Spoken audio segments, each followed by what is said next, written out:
A lot has changed in the last 15 years. The federal minimum wage, however, has not. The federal minimum wage would have been $23 an hour as of 2021 if it had kept pace with worker productivity gains since 1968. The real value of the minimum wage today is 40% lower than it was in 1970. This is largely due to lobbying groups convincing members of Congress to put corporate interests over the will of their constituents. In 2021, the U.S. Chamber of Commerce, representing nearly every major American corporation, publicly opposed the $15 minimum wage hike, arguing that a $15 mandate does not reflect a data-driven approach. The National Restaurant Association claimed that raising the minimum wage to $15 would lead to drastic job cuts. First, some states have adopted higher minimum wages. This study, published in 2023, looked at McDonald's workers in 47 large counties that had established a $15 minimum wage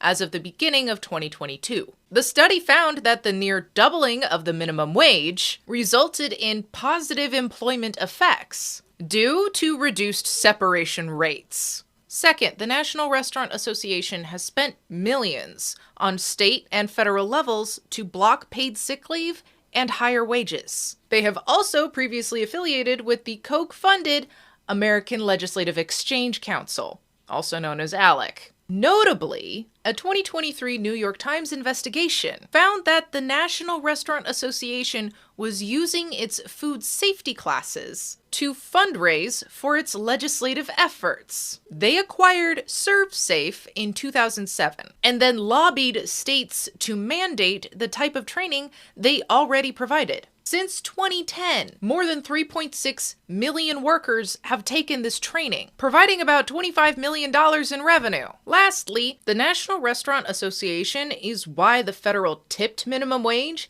is just $2.13 an hour. Federal tipped minimum wage used to be tied to the federal minimum wage, but in 1996, the National Restaurant Association succeeded in separating the two, and it hasn't been raised since. This is popular information. Find the full report on popular.info and follow along here for more accountability journalism.